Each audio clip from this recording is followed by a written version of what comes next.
ಉತ್ಖನನ ಸ್ಥಳಕ್ಕೆ ಈಗ ಊಟ ತರಿಸಿಕೊಂಡಿದ್ದಾರೆ ಎಸ್ಐಟಿ. ಈಗಾಗಲೇ 6ನೇ ಪಾಯಿಂಟ್ನಲ್ಲಿ ಅಗೆದ ನಂತರದಲ್ಲಿ 2 ಮೂಳೆಗಳು ಪತ್ತೆಯಾಯಿತು. ಈಗ ಸ್ವಲ್ಪ ವಿರಾಮ, ಪರದೆಯನ್ನ ಕಟ್ಟಿದ್ದಾರೆ. ಯಾವುದೇ ರೀತಿಯಲ್ಲಿ ಹೊರಗೆ ಏನು ಕಾಣಿಸಬಾರದು ಅನ್ನುವಂತಹ ನಿಟ್ಟಿನಲ್ಲಿ ಈಗಾಗಲೇ ಅದರ ಸಿದ್ಧತೆಗಳನ್ನ ಕೂಡ ಮಾಡಿಕೊಂಡಿದ್ದಾರೆ. ಅದರ ನಂತರದಲ್ಲಿ ಮತ್ತಷ್ಟು ಆಳಕ್ಕೆ ಅಗೆಯುವಂತಹ ವ್ಯವಸ್ಥೆಯನ್ನ ಮಾಡಿಕೊಂಡಿದ್ದಾರೆ. ಈಗ ಉತ್ಖನನ ಸ್ಥಳಕ್ಕೆ ಊಟವನ್ನ ತರಿಸಿಕೊಂಡಿದ್ದಾರೆ. ಆ 6ನೇ ಪಾಯಿಂಟ್ನಲ್ಲಿ ಇದ್ದಾರೆ ಎಸ್ಐಟಿ ಅಧಿಕಾರಿಗಳು, ಕಾರ್ಮಿಕರು ಎಲ್ಲರೂ ಕೂಡ 11:11ವರೆಯಿಂದಲೂ ಕೂಡ ನಿರಂತರವಾಗಿ ಆ 6ನೇ ಪಾಯಿಂಟ್ ಅನ್ನು ಆಗಿತಾ ಇದ್ದಾರೆ. ಈಗ ಊಟ ತರಿಸಿಕೊಂಡಿದ್ದಾರೆ ಅನ್ನುವಂತಹ ಮಾಹಿತಿ. 6ನೇ ಪಾಯಿಂಟ್ನಲ್ಲಿ ಈಗ ಮತ್ತೆ ಉತ್ಖನನ ಆರಂಭ ಆಗಿದೆ. ಒಂದಷ್ಟು ಸಾಮಗ್ರಿಗಳನ್ನ ತಗೊಂಡು ಹೋಗ್ತಾ ಇರೋದನ್ನ ಕೂಡ ಗಮನಿಸ್ತಾ ಇದೆ. ಊಟವನ್ನ ತರಿಸಿಕೊಂಡಿದ್ದಾರೆ. ಅಲ್ಲಿ ಕಾರ್ಮಿಕರಿದ್ದಾರೆ, ಎಸ್ಐಟಿ ಅಧಿಕಾರಿಗಳಿದ್ದಾರೆ, ಎಲ್ಲರೂ ಕೂಡ ಸ್ಥಳದಲ್ಲೇ ಇದ್ದಾರೆ. ಅದನ್ನ ಕೂಡ ಗಮನಿಸ್ತಾ ಇದ್ದೀವಿ. ಮತ್ತೊಂದು ಕಡೆಯಲ್ಲಿ ಆ ನಿಗೂಢ ವ್ಯಕ್ತಿ ಹೇಳಿರುವಂತಹ ಜಾಗದಲ್ಲಿ 6ನೇ ಪಾಯಿಂಟ್ನಲ್ಲಿ 2 ಮೂಳೆಗಳು ಸಿಕ್ಕಿದೆ. ಆ ಮೂಳೆಗಳನ್ನ ಸೆಕ್ಯೂರ್ ಮಾಡಿದ್ದಾರೆ. ಆ ನಂತರದಲ್ಲಿ FSLಗೂ ಕೂಡ ರವಾನೆ ಆಗಿದೆ. ಜೊತೆಗೆ ಪ್ರಾಥಮಿಕ ಹಂತದಲ್ಲಿ ಒಂದಷ್ಟು ಮಾಹಿತಿಗಳು ಕೂಡ ಈಗಾಗಲೇ ಲಭ್ಯ ಆಗಿರೋದು. ಅದರ ಪ್ರಕಾರ ಅದು ಪುರುಷನ ಮೂಳೆ ಅನ್ನುವಂತಹ ವಿಚಾರವನ್ನ ಈಗಾಗಲೇ ಹೇಳಿರೋದು. ಆದ್ರೆ ಕನ್ಫರ್ಮೇಷನ್ ಬರಬೇಕು. ಮತ್ತೊಂದು ಕಡೆಯಲ್ಲಿ ಮತ್ತಷ್ಟು ಆಳ ಅಗೆಯುವಂತಹ ನಿಟ್ಟಿನಲ್ಲಿ ಈಗ ಸಿದ್ಧತೆಗಳನ್ನ ಮಾಡ್ಕೊಳ್ತಾ ಇರೋದು. ಇಟಾಚಿಯನ್ನ ಕೂಡ ತರಿಸಿದ್ದಾರೆ. ಮತ್ತಷ್ಟು ಆಳವನ್ನ ಅಗೆದು ಅಕ್ಕಪಕ್ಕದಲ್ಲೂ ಕೂಡ ಏನಾದ್ರೂ ಇದೆಯಾ ಅನ್ನುವಂತ ನಿಟ್ಟಿನಲ್ಲೂ ಕೂಡ ಈಗ ಅಗೆಯುವಂತಹ ಕಾರ್ಯಗಳು ನಡೀತಾ ಇದೆ.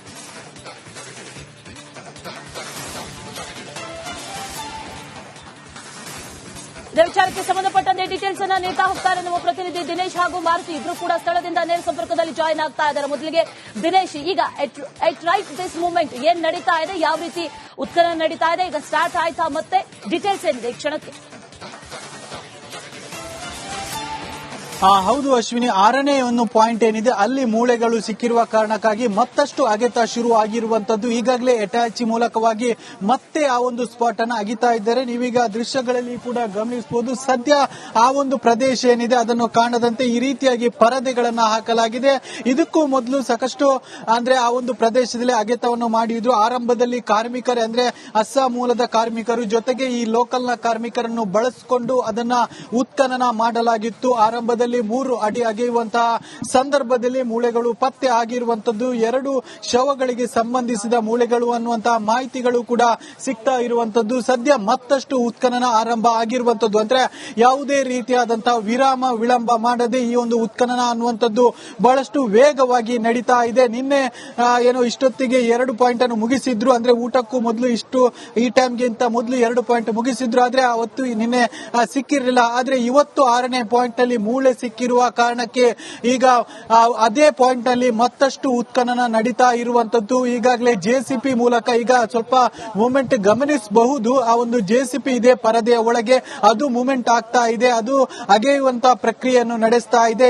ಒಂದು ಅಂದ್ರೆ ಆರಂಭದಲ್ಲಿ ಜೆಸಿಪಿಯಲ್ಲಿ ಸ್ವಲ್ಪ ಅಗೆದು ಆ ಬಳಿಕ ಕಾರ್ಮಿಕರು ಮಣ್ಣನ್ನು ಮೇಲ್ಗಡೆ ತಂದು ಅದನ್ನು ಸೋಸ್ತಾರೆ. ಅಂದ್ರೆ ಆ ಮಣ್ಣಿನಲ್ಲಿ ಯಾವುದಾದ್ರೂ ಮೂಳೆಗಳು ಇದೆಯಾ ಅನ್ನುವಂಥದ್ದನ್ನ ಪರೀಕ್ಷೆ ಮಾಡ್ತಾರೆ. ಆ ಬಳಿಕ ಮತ್ತೆ ಇಟಾಚಿ ಮೂಲಕ ಮತ್ತಷ್ಟು ಅಗಿತಾರೆ, ಮತ್ತಷ್ಟು ಮಣ್ಣನ್ನ ಶೋಧ ಕಾರ್ಯ ಮಾಡ್ತಾರೆ. ಏನಾದ್ರೂ ಮೂಳೆ ಸಿಗಬಹುದಾ ಅನ್ನುವಂತ ದೃಷ್ಟಿಯಲ್ಲಿ ಒಂದು ರೀತಿಯಲ್ಲಿ ನಾಜೂಕಾಗಿ ಈ ಒಂದು ಕೆಲಸ ಆಗ್ತಾ ಇರುವಂತದ್ದು. ಕಾರ್ಮಿಕರು ಬುಟ್ಟಿಯಲ್ಲಿ ಮಣ್ಣನ್ನ ತುಂಬಿಕೊಂಡು ಅದನ್ನ ಸೋಸ್ತಾರೆ. ಅಂದ್ರೆ ಅದರಲ್ಲಿ ಏನಾದ್ರೂ ಮೂಳೆಗಳ ತುಂಡು ಸಿಗಬಹುದು ಅನ್ನುವಂತ ದೃಷ್ಟಿಯಲ್ಲಿ ಮತ್ತಷ್ಟು ಶೋಧ ಕಾರ್ಯ ನಡೀತಾ ಇರುವಂತದ್ದು. ಆರಂಭದಲ್ಲಿ 3 ಅಡಿ ಅಗ್ದಿದ್ರು, ಆ ಬಳಿಕ ಇಟಾಚಿಯನ್ನು ತರಿಸಲಾಗಿತ್ತು. ಅಂದ್ರೆ ಆ ಒಂದು ವ್ಯಕ್ತಿ ಏನಿದ್ದಾನೆ ಆತ ಮತ್ತಷ್ಟು ಅಗೆದ್ರೆ ಮತ್ತಷ್ಟು ಮೂಳೆಗಳು ಸಿಗುತ್ತೆ ಅನ್ನುವಂತ ಏನು ಮನವಿಯನ್ನು ಕೂಡ ಎಸ್ಐಟಿ ಅಧಿಕಾರಿಗಳಲ್ಲಿ ಮಾಡಿಕೊಂಡಿದ್ದಂತೆ. ಹೀಗಾಗಿ ಎಸ್ಐಟಿ ಅಧಿಕಾರಿಗಳು ಮತ್ತಷ್ಟು ಅಂದ್ರೆ ಈ 3 ಅಡಿ ಮಾತ್ರ ಅಲ್ಲದೆ ಮತ್ತಷ್ಟು ಅಡಿ ಆಳವನ್ನು ಅಗೆಯುವುದಕ್ಕೆ ಆರಂಭಿಸಿರುವಂತದ್ದು. ಈಗಾಗಲೇ ಒಂದು ಸರಿಸುಮಾರು 6 ಅಡಿಗಳಷ್ಟು ಅಗೆದಿರುವ ಸಾಧ್ಯತೆ ಇದೆ. 6 ಅಡಿಗಳಷ್ಟು ಅಗೆದು ಆ ಒಂದು ಮಣ್ಣನ್ನ ಸೋಸ್ತಾ ಇದ್ದಾರೆ. ಅಂದ್ರೆ ಆ ಒಂದು ಮಣ್ಣಲ್ಲಿ ಯಾವ್ದಾದ್ರೂ ಮೂಳೆಗಳು ಪತ್ತೆ ಆಗಬಹುದು ಅನ್ನುವಂತ ದೃಷ್ಟಿಯಲ್ಲಿ ಅದನ್ನ ಶೋಧ ಕಾರ್ಯ ಮಾಡ್ತಾ ಇದ್ದಾರೆ. ಅಲ್ಲದೆ ಈ ಹಿಂದೆ ಅಂದ್ರೆ ಆರಂಭದ 3 ಅಡಿಯಲ್ಲಿ ಸಿಕ್ಕಿದಂತ ಏನು ಮೂಳೆಗಳೇನಿದೆ ಅದನ್ನು ಈಗಾಗಲೇ ಸಂಗ್ರಹಿಸಿಡುವಂತಹ ಕಾರ್ಯಗಳು ಕೂಡ ಆಗಿದೆ. ಅಂದ್ರೆ ಯಾವುದೇ ರೀತಿಯಾಗಿ ಆ ಒಂದು ಸಿಕ್ಕಿದಂತಹ ಮೂಳೆಗಳಿಗೆ ತೊಂದರೆ ಆಗದ ನಿಟ್ಟಿನಲ್ಲಿ ಅದನ್ನ ನಾಜೂಕಾಗಿ ತೆಗೆದಿಡುವಂತಹ ಪ್ರಕ್ರಿಯೆಗಳು ಕೂಡ ಆಗಿರುವಂತದ್ದು. ಜೊತೆಗೆ ಈಗ ಸದ್ಯ ಊಟವನ್ನ ತರಿಸಿಕೊಳ್ಳಲಾಗಿದೆ. ನಿನ್ನೆ ಆ ಊಟಕ್ಕೆ ಅಂತ ಅವರು ನೇತ್ರಾವತಿ ನದಿ ತೀರಕ್ಕೆ ಬಂದು ಅಲ್ಲಿ ಊಟ ಮಾಡಿ ಸ್ವಲ್ಪ ಹೊತ್ತುಗಳ ಕಾಲ ವಿರಮಿಸಿ ಆ ಬಳಿಕ ಏನೋ ಮತ್ತೆ ಕಾರ್ಯ ಶುರು ಮಾಡ್ತಾ ಇದ್ರು. ಆದ್ರೆ ಇವತ್ತು ಈ ಒಂದು 6ನೇ ಪಾಯಿಂಟ್ ನಲ್ಲಿ ಮೂಳೆಗಳು ಸಿಕ್ಕಿದ ಸಿಕ್ಕಿದ ಹಿನ್ನೆಲೆಯಲ್ಲಿ ಇಲ್ಲಿಗೆ ಊಟವನ್ನ ತರಿಸಿಕೊಳ್ಳಲಾಗಿದೆ. ಇಲ್ಲಿಯೇ ಆ ಊಟವನ್ನ ಮಾಡಿ ಯಾವುದೇ ರೀತಿಯಾದಂತಹ ವಿರಾಮ ನೀಡದೆ ಏನು ಪ್ರೊಸೆಸ್ ಅನ್ನುವಂಥದ್ದು ಅಂದ್ರೆ ಈ ಒಂದು ಅಗೆಯುವಂತ ಪ್ರೊಸೆಸ್ ಅನ್ನುವಂಥದ್ದು ಕಂಟಿನ್ಯೂ ಆಗಿರುವಂತದ್ದು. ಬಹಳಷ್ಟು ಕುತೂಹಲ ಕೂಡ ಇರುವಂತದ್ದು ಅಂದ್ರೆ ಆರಂಭದ ಮೊದಲ ದಿನ ಮೊದಲ ಪಾಯಿಂಟ್ ಅನ್ನ ಅಗೆಯಲಾಗಿತ್ತು. ಆ ಮೊದಲ ಪಾಯಿಂಟ್ ನಲ್ಲೂ ಕೂಡ ಆತ ಮನವಿ ಮಾಡಿಕೊಂಡಿದ್ದ, ಕೇವಲ 3 ಅಡಿ ಮಾತ್ರ ಅಲ್ಲದೆ ಮತ್ತಷ್ಟು ಅಗಿಬೇಕು ಅನ್ನುವಂತ ಮನವಿ ಮಾಡಿದ್ದ. ಹೀಗಾಗಿ ಆತನ ಮನವಿ ಬೇರೆಗೆ ಜೆಸಿಪಿ ತಂದು ಮತ್ತಷ್ಟು ಆಳ ಮತ್ತು ಅಗಲವನ್ನು ಅಗೆಯಲಾಗಿತ್ತು. ಆದ್ರೆ ಮೊದಲ ಪಾಯಿಂಟ್ ನಲ್ಲಿ ಯಾವುದೇ ಸಿಕ್ಕಿರಲಿಲ್ಲ. ನಿನ್ನೆ ಮತ್ತೆ 4 ಪಾಯಿಂಟ್ಗಳಲ್ಲಿ ಅಗೆಯಲಾಗಿತ್ತು. ಆದ್ರೆ 4 ಪಾಯಿಂಟ್ ಅಲ್ಲೂ ಕೂಡ ಯಾವುದೇ ರೀತಿಯಾಗಿ ಸಣ್ಣ ಒಂದು ಏನು ಕಳೆಬರ ಕೂಡ ಸಿಕ್ಕಿರಲಿಲ್ಲ. ಆದ್ರೆ ಇವತ್ತು 6ನೇ ಪಾಯಿಂಟ್ ಅಲ್ಲಿ ಅಗೆತ ಆರಂಭಿಸಿದ್ದಂಥದ್ದು. 6ನೇ ಪಾಯಿಂಟ್ ನಲ್ಲಿ ಸುಮಾರು 11:15 ಈ ಒಂದು ಉತ್ಖನನ ಆರಂಭ ಆಗಿತ್ತು. ಆ ಬಳಿಕ ಕೆಲವೇ ಹೊತ್ತಿಗಳಲ್ಲಿ ಅಂದ್ರೆ 3 ಅಡಿ ತಲುಪುವಷ್ಟರೊಳಗೆ ಒಂದಷ್ಟು ಮೂಳೆಗಳು ಪತ್ತೆ ಆಗಿರುವಂತದ್ದು. ಒಂದು ಮಾಹಿತಿ ಪ್ರಕಾರ 2 ಶವಗಳಿಗೆ ಸಂಬಂಧಿಸಿದ ಮೂಳೆಗಳು ಅಂತ ಮಾಹಿತಿ ಕೂಡ ಸಿಗ್ತಾ ಇರುವಂತದ್ದು. ಆ ಬಳಿಕ ಹಿಟಾಚಿ ಬಂದು ಮತ್ತಷ್ಟು ಆಳವನ್ನು ಅಗೆತಾ ಇರುವಂತದ್ದು. ಸ್ಥಳದಲ್ಲೇ ಏನು SIT ಅಧಿಕಾರಿಗಳು ಕೂಡ ಇರುವಂತದ್ದು, ಜೊತೆಗೆ ಕಂದಾಯ ಇಲಾಖೆ ಅಧಿಕಾರಿಗಳು, ಅರಣ್ಯ ಪ್ರದೇಶದ ಹಿನ್ನೆಲೆಯಲ್ಲಿ ಅರಣ್ಯ ಇಲಾಖೆಯ ಅಧಿಕಾರಿಗಳು ಕೂಡ ಇರುವಂತದ್ದು ಮತ್ತು ಇದಕ್ಕೆ ಸಂಬಂಧಿಸಿದವರು ಎಲ್ಲರೂ ಕೂಡ ಆ ಭಾಗದಲ್ಲಿ ಇರುವಂತದ್ದು. ಮತ್ತು ಈಗಾಗಲೇ ಸಿಕ್ಕಿದಂತಹ ಮೂಳೆಗಳನ್ನ ಏನು ಸಂಗ್ರಹಿಸಿಡುವಂತಹ ಕೆಲಸ ಆಗಿದೆ. ಅಂದ್ರೆ ಯಾವುದೇ ರೀತಿಯಾಗಿ ಏನು ಅದಕ್ಕೆ ಹಾನಿ ಆಗದಿದ್ದ ಇರುವಂತೆ ಮತ್ತು ಮುಂದಿನ ಪರೀಕ್ಷೆಗೆ ಉತ್ಖನನ ಸ್ಥಳಕ್ಕೆ ಈಗ ಊಟ ತರಿಸಿಕೊಂಡಿದ್ದಾರೆ SIT. ಈಗಾಗಲೇ 6ನೇ ಪಾಯಿಂಟ್ ನಲ್ಲಿ ಅಗೆದ ನಂತರದಲ್ಲಿ 2 ಮೂಳೆಗಳು ಪತ್ತೆಯಾಯಿತು. ಈಗ ಸ್ವಲ್ಪ ವಿರಾಮ ಪರದೆಯನ್ನ ಕಟ್ಟಿದ್ದಾರೆ. ಯಾವುದೇ ರೀತಿಯಲ್ಲಿ ಹೊರಗೆ ಏನು ಕಾಣಿಸಬಾರದು ಅನ್ನುವಂತಹ ನಿಟ್ಟಿನಲ್ಲಿ ಈಗಾಗಲೇ ಅದರ ಸಿದ್ಧತೆಗಳನ್ನ ಕೂಡ ಮಾಡಿಕೊಂಡಿದ್ದಾರೆ. ಅದರ ನಂತರದಲ್ಲಿ ಮತ್ತಷ್ಟು ಆಳಕ್ಕೆ ಅಗೆಯುವಂತಹ ವ್ಯವಸ್ಥೆಯನ್ನ ಮಾಡಿಕೊಂಡಿದ್ದಾರೆ. ಈಗ ಉತ್ಖನನ ಸ್ಥಳಕ್ಕೆ ಊಟವನ್ನ ತರಿಸಿಕೊಂಡಿದ್ದಾರೆ. ಆ 6ನೇ ಪಾಯಿಂಟ್ ನಲ್ಲಿ ಇದ್ದಾರೆ SIT ಅಧಿಕಾರಿಗಳು, ಕಾರ್ಮಿಕರು ಎಲ್ಲರೂ ಕೂಡ 11:11:15 ಕೂಡ ನಿರಂತರವಾಗಿ ಆ 6ನೇ ಪಾಯಿಂಟ್ ಅನ್ನು ಆಗಿತಾ ಇದ್ದಾರೆ. ಊಟ ತರಿಸಿಕೊಂಡಿದ್ದಾರೆ ಅನ್ನುವಂತ ಮಾಹಿತಿ. 6ನೇ ಪಾಯಿಂಟ್ ನಲ್ಲಿ ಈಗ ಮತ್ತೆ ಉತ್ಖನನ ಆರಂಭ ಆಗಿದೆ. ಒಂದಷ್ಟು ಸಾಮಗ್ರಿಗಳನ್ನ ತಗೊಂಡು ಹೋಗ್ತಾ ಇರೋದನ್ನ ಕೂಡ ಗಮನಿಸ್ತಾ ಇದ್ದೀವಿ. ಊಟವನ್ನ ತರಿಸಿಕೊಂಡಿದ್ದಾರೆ. ಅಲ್ಲಿ ಕಾರ್ಮಿಕರಿದ್ದಾರೆ, SIT ಅಧಿಕಾರಿಗಳಿದ್ದಾರೆ, ಎಲ್ಲರೂ ಕೂಡ ಸ್ಥಳದಲ್ಲೇ ಇದ್ದಾರೆ. ಅದನ್ನು ಕೂಡ ಗಮನಿಸ್ತಾ ಇದ್ದೀವಿ. ಮತ್ತೊಂದು ಕಡೆಯಲ್ಲಿ ಆ ನಿಗೂಢ ವ್ಯಕ್ತಿ ಹೇಳಿರುವಂತಹ ಜಾಗದಲ್ಲಿ 6ನೇ ಪಾಯಿಂಟ್ ನಲ್ಲಿ 2 ಮೂಳೆಗಳು ಸಿಕ್ಕಿದೆ. ಆ ಮೂಳೆಗಳನ್ನ ಸೆಕ್ಯೂರ್ ಮಾಡಿದ್ದಾರೆ. ಆ ನಂತರದಲ್ಲಿ FSLಗೂ ಕೂಡ ರವಾನೆ ಆಗಿದೆ. ಜೊತೆಗೆ ಪ್ರಾಥಮಿಕ ಹಂತದಲ್ಲಿ ಒಂದಷ್ಟು ಮಾಹಿತಿಗಳು ಕೂಡ ಈಗಾಗಲೇ ಲಭ್ಯ ಆಗಿರೋದು. ಅದರ ಪ್ರಕಾರ ಅದು ಪುರುಷನ ಮೂಳೆ ಅನ್ನುವಂಥ ವಿಚಾರವನ್ನ ಈಗಾಗಲೇ ಹೇಳಿರೋದು. ಆದ್ರೆ ಕನ್ಫರ್ಮೇಷನ್ ಬರಬೇಕು. ಮತ್ತೊಂದು ಕಡೆಯಲ್ಲಿ ಮತ್ತಷ್ಟು ಆಳ ಅಗೆಯುವಂತಹ ನಿಟ್ಟಿನಲ್ಲಿ ಈಗ ಸಿದ್ಧತೆಗಳನ್ನ ಮಾಡ್ಕೊಳ್ತಾ ಇರೋದು. ಹಿಟಾಚಿಯನ್ನ ಕೂಡ ತರಿಸಿದ್ದಾರೆ. ಮತ್ತಷ್ಟು ಆಳವನ್ನ ಅಗೆದು ಅಕ್ಕಪಕ್ಕದಲ್ಲೂ ಕೂಡ ಏನಾದ್ರೂ ಇದೆಯಾ ಅನ್ನುವಂತ ನಿಟ್ಟಿನಲ್ಲೂ ಕೂಡ ಈಗ ಅಗೆಯುವಂತಹ ಕಾರ್ಯಗಳು ನಡೀತಾ ಇದೆ.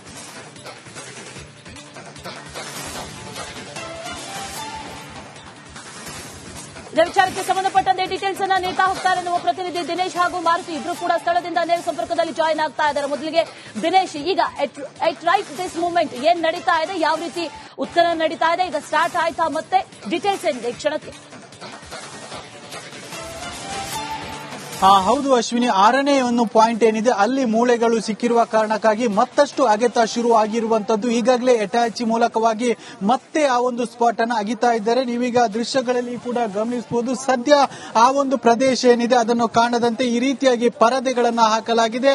ಇದಕ್ಕೂ ಮೊದಲು ಸಾಕಷ್ಟು ಅಂದ್ರೆ ಆ ಒಂದು ಪ್ರದೇಶದಲ್ಲಿ ಅಗೆತವನ್ನು ಮಾಡಿದ್ರು. ಆರಂಭದಲ್ಲಿ ಕಾರ್ಮಿಕರೇ ಅಂದ್ರೆ ಅಸ್ಸಾಂ ಮೂಲದ ಕಾರ್ಮಿಕರು ಜೊತೆಗೆ ಈ ಲೋಕಲ್ ನ ಕಾರ್ಮಿಕರನ್ನು ಬಳಸಿಕೊಂಡು ಅದನ್ನ ಉತ್ಖನನ ಮಾಡಲಾಗಿತ್ತು. ಆರಂಭದಲ್ಲಿ 3 ಅಡಿ ಅಗೆಯುವಂತಹ ಸಂದರ್ಭದಲ್ಲಿ ಮೂಳೆಗಳು ಪತ್ತೆ ಆಗಿರುವಂತದ್ದು. 2 ಶವಗಳಿಗೆ ಸಂಬಂಧಿಸಿದ ಮೂಳೆಗಳು ಅನ್ನುವಂತಹ ಮಾಹಿತಿಗಳು ಕೂಡ ಸಿಗ್ತಾ ಇರುವಂತದ್ದು. ಸದ್ಯ ಮತ್ತಷ್ಟು ಉತ್ಖನನ ಆರಂಭ ಆಗಿರುವಂತದ್ದು. ಅಂದ್ರೆ ಯಾವುದೇ ರೀತಿಯಾದಂತಹ ವಿಳಂಬ ಮಾಡದೆ ಈ ಒಂದು ಉತ್ಖನನ ಅನ್ನುವಂಥದ್ದು ಬಹಳಷ್ಟು ವೇಗವಾಗಿ ನಡೀತಾ ಇದೆ. ನಿನ್ನೆ ಏನೋ ಇಷ್ಟೊತ್ತಿಗೆ 2 ಪಾಯಿಂಟ್ ಅನ್ನು ಮುಗಿಸಿದ್ರು. ಅಂದ್ರೆ ಊಟಕ್ಕೂ ಮೊದಲು ಈ ಟೈಮ್ಗಿಂತ ಮೊದಲು 2 ಪಾಯಿಂಟ್ ಮುಗಿಸಿದ್ರು. ಆದ್ರೆ ಅವತ್ತು ನಿನ್ನೆ ಸಿಕ್ಕಿರಲಿಲ್ಲ. ಆದ್ರೆ ಇವತ್ತು 6ನೇ ಪಾಯಿಂಟ್ ನಲ್ಲಿ ಮೂಳೆ ಸಿಕ್ಕಿರುವ ಕಾರಣಕ್ಕೆ ಈಗ ಅದೇ ಪಾಯಿಂಟ್ ನಲ್ಲಿ ಮತ್ತಷ್ಟು ಉತ್ಖನನ ನಡೀತಾ ಇರುವಂತದ್ದು. ಈಗಾಗಲೇ ಜೆಸಿಪಿ ಮೂಲಕ ಈಗ ಸ್ವಲ್ಪ ಮೂಮೆಂಟ್ ಗಮನಿಸಬಹುದು. ಆ ಒಂದು ಜೆಸಿಪಿ ಇದೆ ಪರದೆಯ ಒಳಗೆ, ಅದು ಮೂಮೆಂಟ್ ಆಗ್ತಾ ಇದೆ, ಅದು ಅಗೆಯುವಂತ ಪ್ರಕ್ರಿಯೆಯನ್ನು ನಡೆಸ್ತಾ ಇದೆ.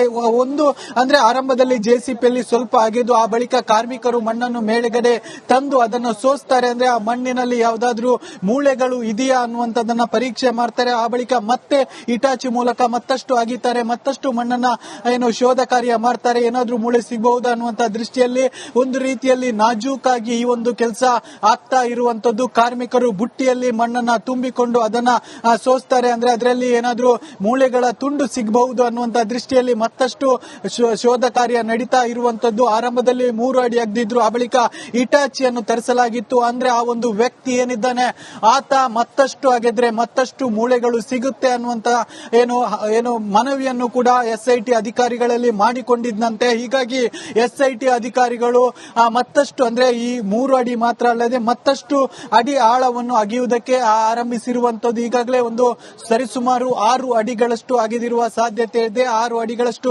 ಅಗೆದು ಆ ಒಂದು ಮಣ್ಣನ್ನ ಸೋಸ್ತಾ ಇದ್ದಾರೆ.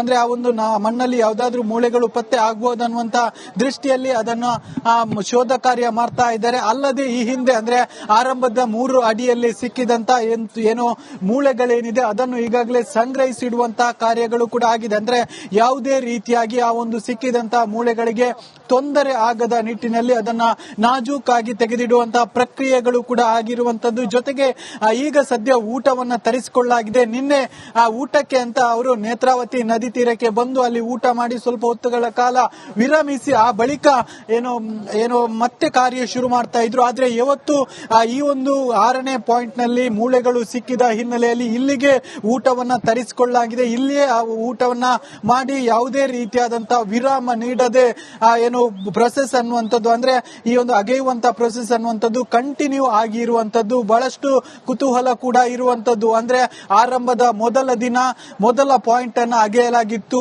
ಆ ಮೊದಲ ಪಾಯಿಂಟ್ ನಲ್ಲೂ ಕೂಡ ಆತ ಮನವಿ ಮಾಡಿಕೊಂಡಿದ್ದ, ಕೇವಲ 3 ಅಡಿ ಮಾತ್ರ ಅಲ್ಲದೆ ಮತ್ತಷ್ಟು ಅಗಿಬೇಕು ಅನ್ನುವಂತ ಮನವಿ ಮಾಡಿದ್ದ. ಹೀಗಾಗಿ ಆತನ ಮನವಿ ಬೇರೆಗೆ ಜೆಸಿಪಿ ತಂದು ಮತ್ತಷ್ಟು ಆಳ ಮತ್ತು ಅಗಲವನ್ನು ಅಗೆಯಲಾಗಿತ್ತು. ಆದ್ರೆ ಮೊದಲ ಪಾಯಿಂಟ್ ನಲ್ಲಿ ಯಾವುದೇ ಸಿಕ್ಕಿರಲಿಲ್ಲ. ನಿನ್ನೆ ಮತ್ತೆ 4 ಪಾಯಿಂಟ್ಗಳಲ್ಲಿ ಅಗೆಯಲಾಗಿತ್ತು. ಆದ್ರೆ 4 ಪಾಯಿಂಟ್ ಅಲ್ಲೂ ಕೂಡ ಯಾವುದೇ ರೀತಿಯಾಗಿ ಸಣ್ಣ ಒಂದು ಕಳೆಬರ ಕೂಡ ಸಿಕ್ಕಿರಲಿಲ್ಲ. ಆದ್ರೆ ಇವತ್ತು 6ನೇ ಪಾಯಿಂಟ್ ಅಲ್ಲಿ ಅಗೆತ ಆರಂಭಿಸಿದ್ದಂಥದ್ದು. 6ನೇ ಪಾಯಿಂಟ್ ನಲ್ಲಿ ಸುಮಾರು 11:15 ಈ ಒಂದು ಉತ್ಖನನ ಆರಂಭ ಆಗಿತ್ತು. ಆ ಬಳಿಕ ಕೆಲವೇ ಹೊತ್ತಿಗಳಲ್ಲಿ ಅಂದ್ರೆ 3 ಅಡಿ ತಲುಪುವಷ್ಟರೊಳಗೆ ಒಂದಷ್ಟು ಮೂಳೆಗಳು ಪತ್ತೆ ಆಗಿರುವಂತದ್ದು. ಒಂದು ಮಾಹಿತಿ ಪ್ರಕಾರ 2 ಶವಗಳಿಗೆ ಸಂಬಂಧಿಸಿದ ಮೂಳೆಗಳು ಅಂತ ಮಾಹಿತಿ ಕೂಡ ಸಿಗ್ತಾ ಇರುವಂತದ್ದು. ಆ ಬಳಿಕ ಹಿಟಾಚಿ ಬಂದು ಮತ್ತಷ್ಟು ಆಳವನ್ನು ಅಗೆತಾ ಇರುವಂತದ್ದು. ಆ ಸ್ಥಳದಲ್ಲೇ SIT ಅಧಿಕಾರಿಗಳು ಕೂಡ ಇರುವಂತದ್ದು. ಜೊತೆಗೆ ಕಂದಾಯ ಇಲಾಖೆ ಅಧಿಕಾರಿಗಳು, ಅರಣ್ಯ ಪ್ರದೇಶದ ಹಿನ್ನೆಲೆಯಲ್ಲಿ ಅರಣ್ಯ ಇಲಾಖೆಯ ಅಧಿಕಾರಿಗಳು ಕೂಡ ಇರುವಂತದ್ದು ಮತ್ತು ಇದಕ್ಕೆ ಸಂಬಂಧಿಸಿದವರು ಎಲ್ಲರೂ ಕೂಡ ಆ ಭಾಗದಲ್ಲಿ ಇರುವಂತದ್ದು. ಮತ್ತು ಈಗಾಗಲೇ ಸಿಕ್ಕಿದಂತಹ ಮೂಳೆಗಳನ್ನ ಸಂಗ್ರಹಿಸಿಡುವಂತಹ ಕೆಲಸ ಆಗಿದೆ. ಅಂದ್ರೆ ಯಾವುದೇ ರೀತಿಯಾಗಿ ಅದಕ್ಕೆ ಹಾನಿ ಆಗದಿದ್ದು ಇರುವಂತೆ ಮತ್ತು ಮುಂದಿನ ಪರೀಕ್ಷೆಗೆ ಬೇಕಾದ